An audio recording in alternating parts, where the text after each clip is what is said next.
Iran में बिगड़ते हालात के बीच भारत सरकार ने एक बड़ा और निर्णायक कदम उठाया है। जी ऑपरेशन स्वदेश की शुरुआत कर दी गई है।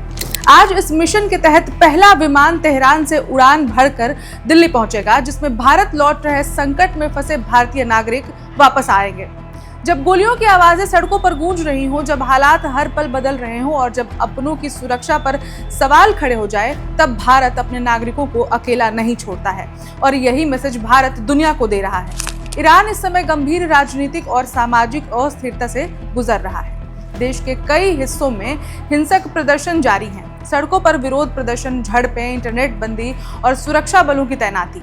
हालात लगातार बिगड़ते नजर आ रहे हैं। ऐसे माहौल में विदेशी नागरिकों की सुरक्षा सबसे बड़ा सवाल बन गया है। खास तौर पर छात्रों और कामकाजी भारतीयों के बीच डर का माहौल है।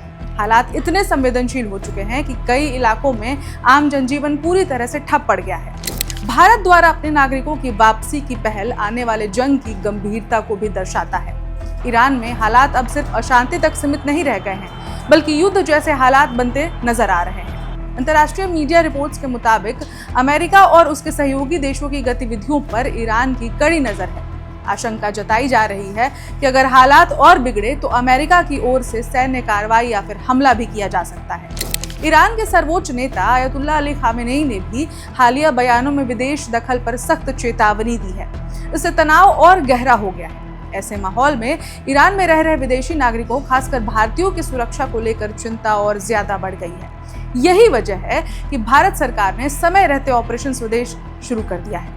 आपको बता दें कि फिलहाल ईरान में करीब 10 से 12 हजार भारतीय नागरिक मौजूद हैं। इनमें मेडिकल की पढ़ाई कर रहे 2500 से लगभग 3000 तक छात्र हैं। व्यापारी और प्रोफेशनल, धार्मिक यात्रा पर गए भारतीय, ये सब वहां पर अभी मौजूद हैं। बढ़ते खतरे को देखते हुए भारत के विदेश मंत्रालय ने ईरान की यात्रा से फिलहाल बचने की सख्त सलाह भी जारी की है। ये पहले ही हो चुका है। इन्हीं हालात को देखते हुए भारत सरकार ने ऑपरेशन स्वदेश लॉन्च किया है।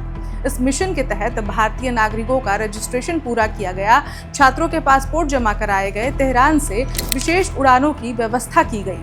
आज पहला विमान तेहरान से दिल्ली पहुंचेगा, जिसमें सबसे पहले छात्रों और जरूरतमंद नागरिकों को भारत लाया जा रहा है। सरकार ने साफ कर दिया है, देश का हर नागरिक चाहे दुनिया के किसी भी कोने में हो, भारत की जिम्मेदारी है।